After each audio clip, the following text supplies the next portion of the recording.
We talked about the theory and looked at the routing of the send and return configuration earlier on in this section, but now we're going to move on to the practical application and specifically thinking about send and returns as they relate to mixing in the modern DAW environment.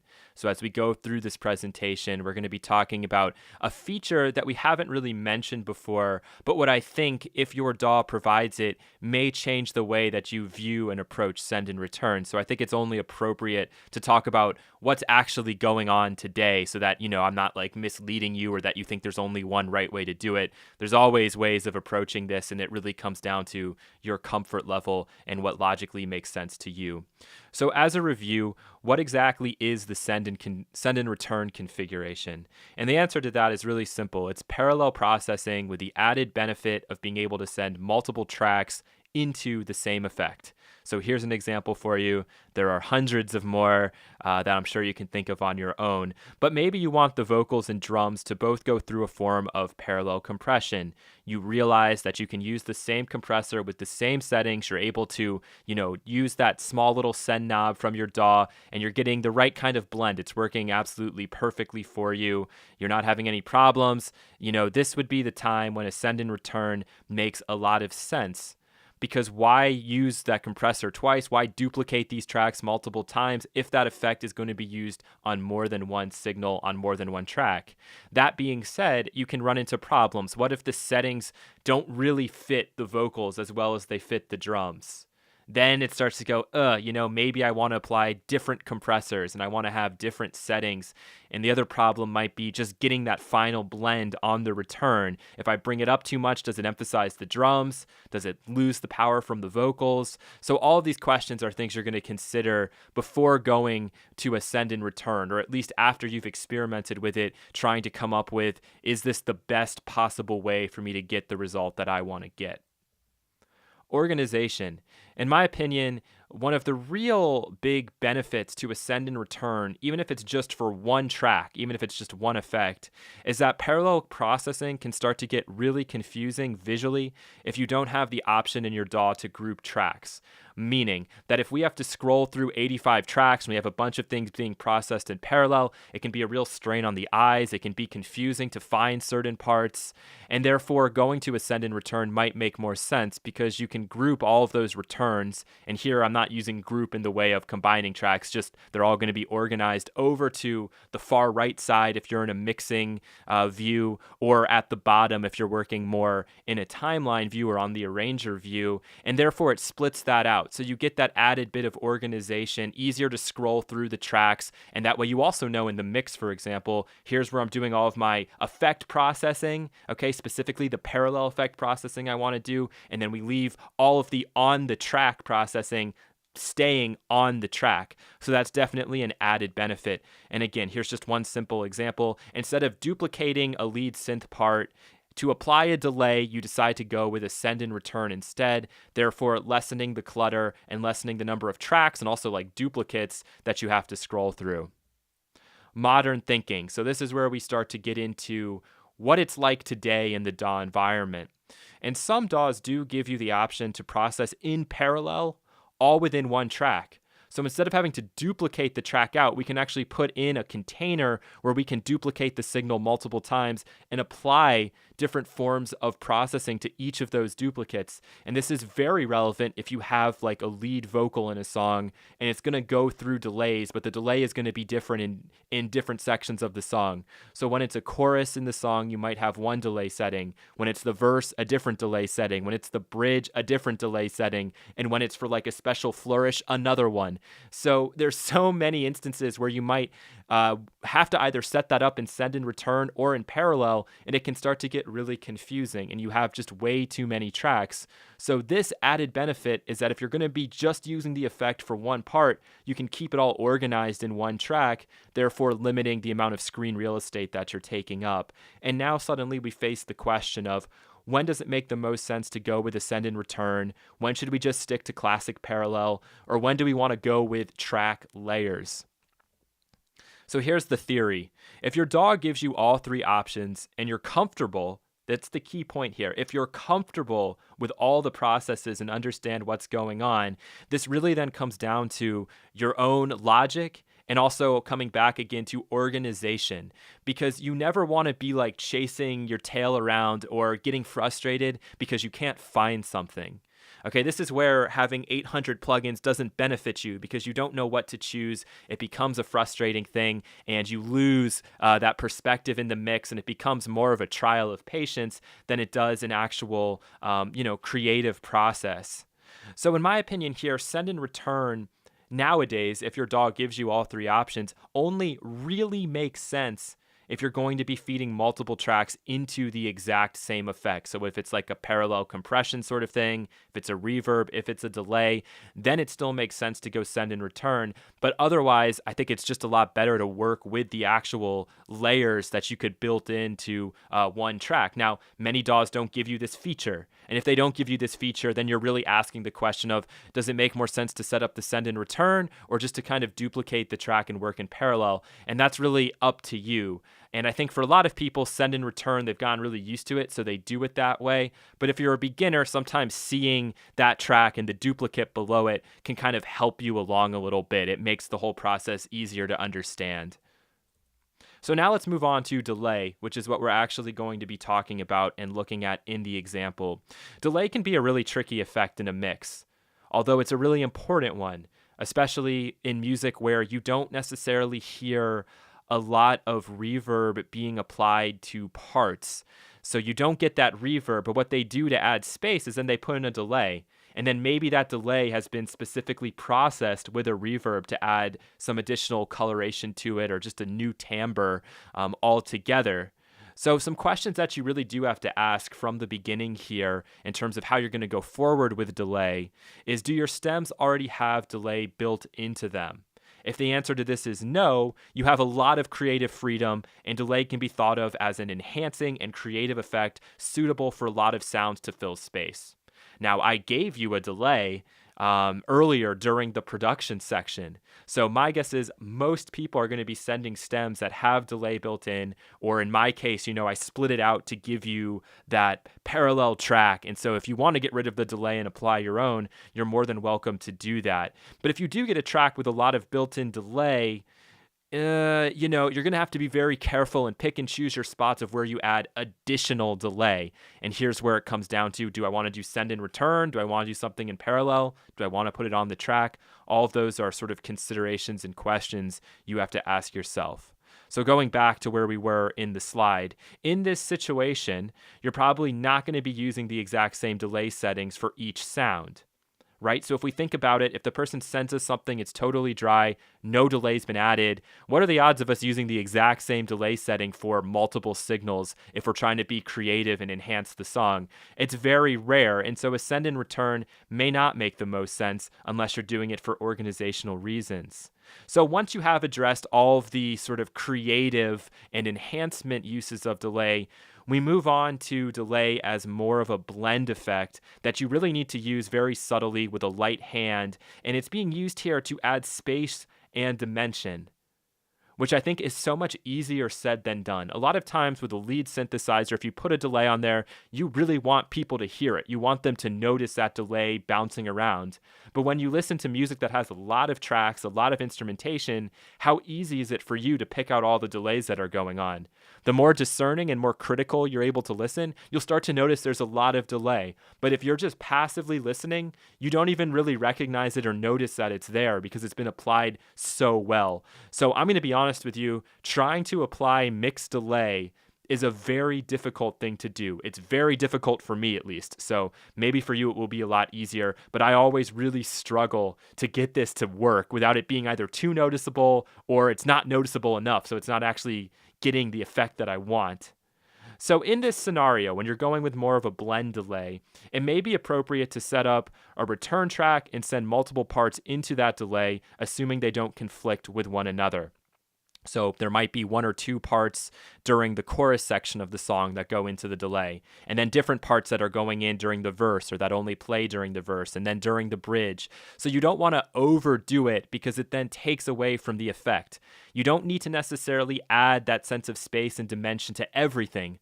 Otherwise, it loses its sense of dimension. There has to be that comparison, right? It's all about context. It's all about here is one thing as it relates to the other. And it's true with delay, just like with every other effect. Modernly speaking, delays and how they are processed often vary a lot, and therefore a send-return configuration may not make the most sense if you can process in parallel at the track level, specifically with the layers that we talked about before.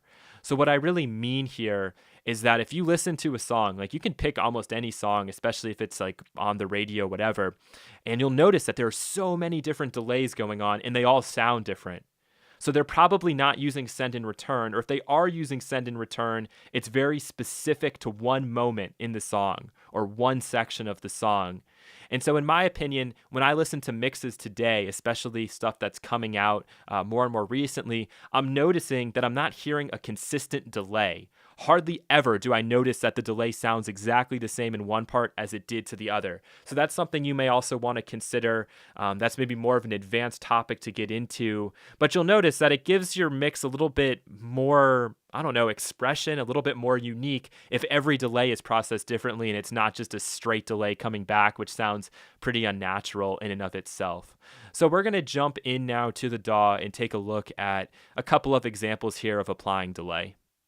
Let's start by talking about the send and return configuration first. In this program, the return tracks are called effect tracks, but essentially they're the exact same thing. Now, the only reason that I'd want to use, in my opinion, in this sort of a DAW, a send and return configuration is if I want the exact same effect to be applied to multiple sounds. So if I listen back to these two sounds, whatever you give is what you get. and maybe I tell myself, okay, instead of just using a reverb, I'd prefer to use kind of like a short delay, something that's subtle. It's going to give us more of this depth perception because it's going to sound like we hear the original signal like right up front, and then it kind of delays in the background. And another thing that I didn't really mention in that presentation is that it is actually pretty important to process your delays because it's not natural to have a straight delay, like to just hear a duplicate of the same signal. Now, it can work. It has its reasons and it has, cool effects to do that. But in a mix, that doesn't always work so well because it just gets in the way and it's confusing to the listener as to where these things are trying to sit in relation to everything else that's going on. All right, so that out of the way, I'm going to go and we're going to introduce a new plugin here, which is the KR Delay FS. Okay, and unfortunately, the interface of this and the knob movement can be trying at times. But all in all, this is very much a utilitarian delay that's very similar to what we looked at before, only now we have the ability to delay, the left and the right channels separately. So we can get two different delay lines going on, what's going to happen in the left and what's going to happen in the right. So it doesn't matter if the signal is mono or stereo. My wording might have been confusing there. What we really have are two separate delay lines, one that's going to emphasize the left side, one that's going to emphasize the right side. And that's what happens when we're in stereo mode like so. So let's just go ahead here and so you can really hear how this effect works. Start to send some of the lead vocal into this delay. Let's get rid of the chime for now, but we will come back to it because again, we're setting up a send and return because we want two effects or more, we want two or more signals going through the same effect. So let's start to send in some of this vocal. Whatever you give. We're not going to hear a difference for now because we don't have any delay time being set. So let's go in here, let's sync it up, let's put it to, let's say, a quarter note so that you can really hear it. And with the other side, the right side, we'll go with a half note here. And let's just take a listen to this. Whatever you give is what you get. So let's actually listen to what happens when we turn this off and on real quick. Whatever you give, whatever you give is what. So it's really not that noticeable, but actually what's happening right now is on this delay, on this return, we're getting some of the original dry signal. If I solo it, you'll hear it. Whatever you give is what. So there's more emphasis on the delay, obviously, but this is a problem for us because whenever we think about processing in parallel, and again, the same kind of principles apply here when we're talking about in parallel or send and return. We want to emphasize the effect. That's the whole reason of processing in parallel. Otherwise, we would just put this on the track. So what we need to do here is go into the dry-wet balance and just crank this up to 100 so that now all we're hearing is the delay. So when we listen to it back, it's not even going to sound like there is a difference between dry and wet because you're just hearing delayed signal. Whatever you give, But when we bring back in the original, you'll hear it. whatever you give is what you. So most of these controls are very similar to things we've seen before. We have a feedback if we want more repeats. We have the pan position specifically. So this is new. So if I don't want it to be extreme left or extreme right, I can start to bring it back to the center or even bias it over towards the other channel. So this is why we do just have 2 delay lines set up and they can be put wherever you want. So let's listen to what happens as I move that. Whatever you give is what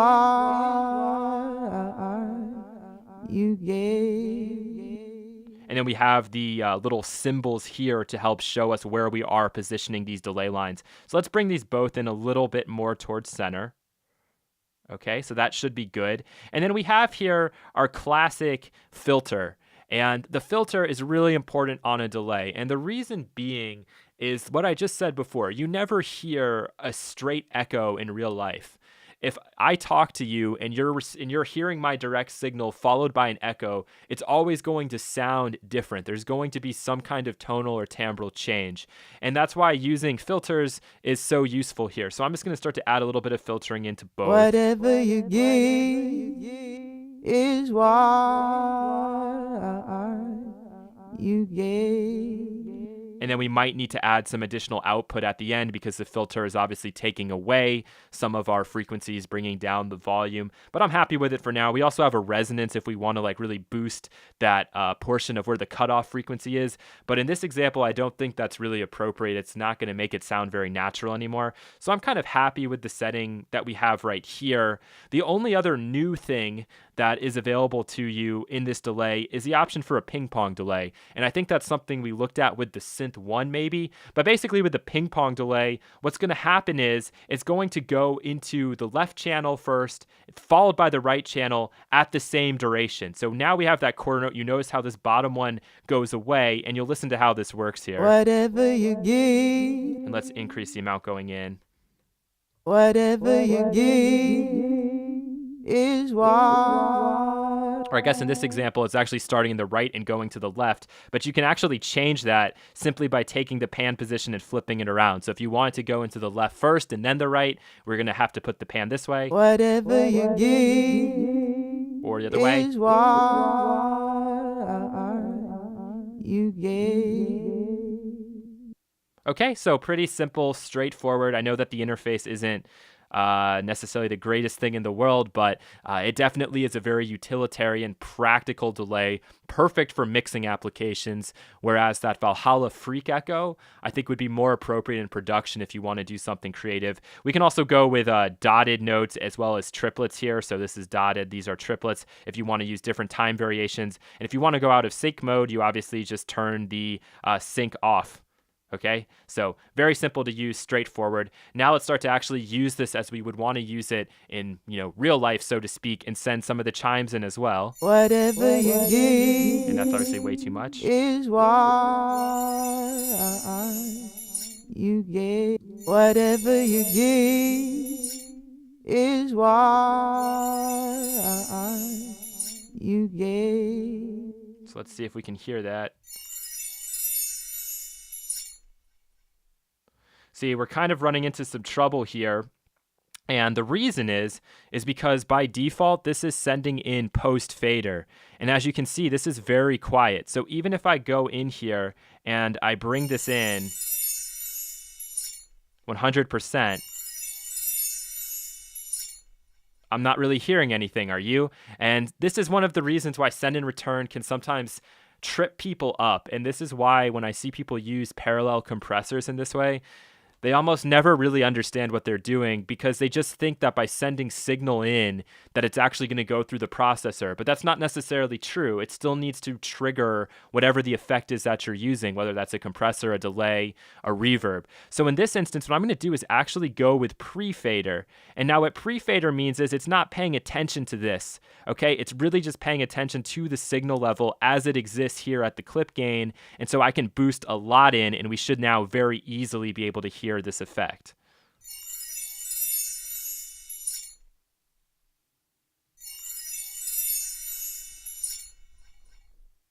So we're getting something. And I think part of the issue here as well, and this is where you just have to go through and troubleshoot things, is that we have the filter, going down too hard. And so with the filter clamping down this hard, it's actually, there's not a whole lot left for this signal to play back. So let's take the filter and maybe go a little easier on it.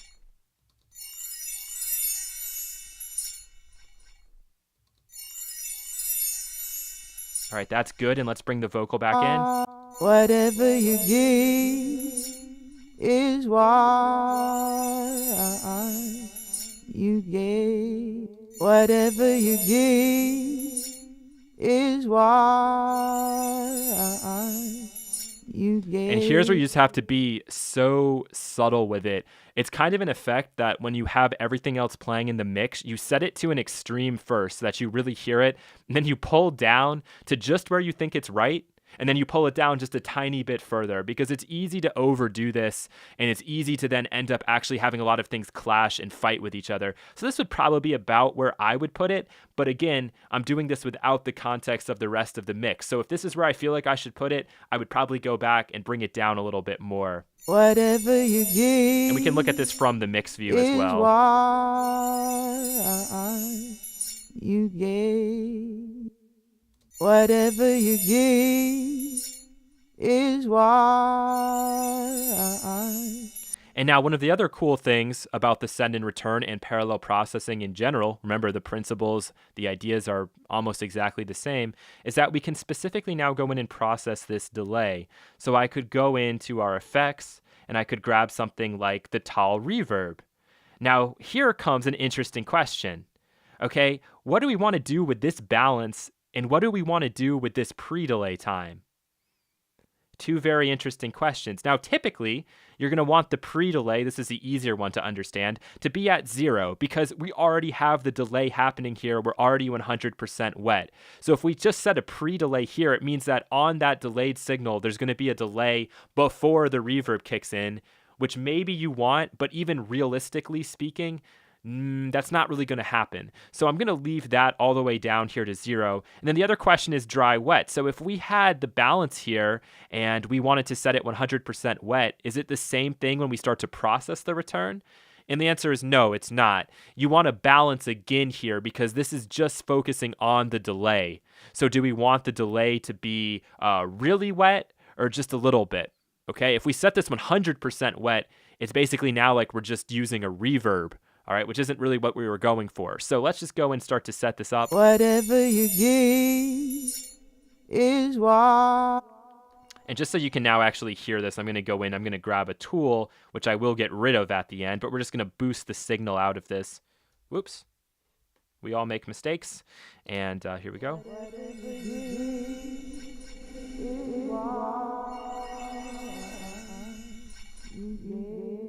Maybe get rid of some of the low end there.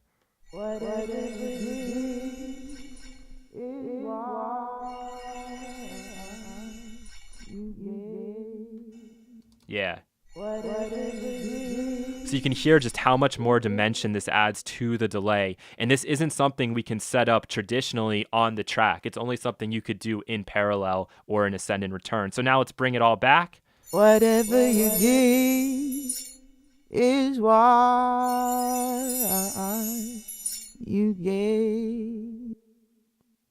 So now this is very subtle application, and really we probably would go in here and add a little bit more. Whatever you give is what you gave. Something like that maybe would work quite well. And that's the idea with the send and return. So specifically here, we're talking about delay, but the same sort of idea and logic applies to every single effect. Now, just quickly, this is something I'm going to show you and something you might want to check out if your DAW offers it, is the ability to process in parallel all within the track. Okay, so what I'm going to do is I'm going to go in here, and in this program, it's called the FX layer. All right, here it is. So I'm going to bring it on just to the vocal. And this would be the common application here, probably more so than any other part, is if we go in now and we start to put on tool devices, what we're going to get is the ability to duplicate this signal. Is why. So right now it's just getting louder, and you're basically always going to have one version to be dry and then the additional versions to be whatever the effects are that you want to apply. So one of these could be, for example, a parallel compressor. Maybe we'll just set it up like this for fun. And then the other one is going to be the delay. Okay, so we'll go in here and let's start with the parallel compressor, and let's just grab one of our mix tools here. Let's use the... doesn't really matter, does it? Let's go with the M juice. Whatever you Let's just compress the crap out of it. Is why you gave. Add some gain, makeup gain back in. Whatever you give is why.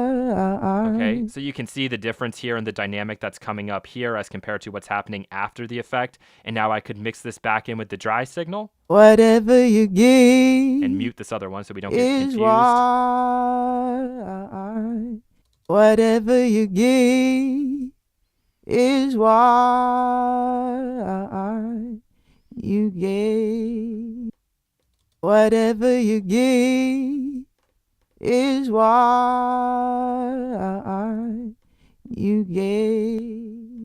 So this is definitely an example of a vocal part that definitely responds quite well to parallel compression, as you can hear. And then with this delay version, what we're going to do is go in here, bring our delay back on, set it to be 100% wet again. Okay, for both sides. Let's just use ping pong so we can set this up quickly. And we'll go in here, we'll sync this up. Okay, we'll choose like a dotted duration. See how this sounds. Whatever you give,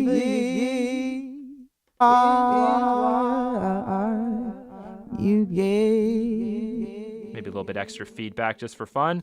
Whatever you give is why you gave.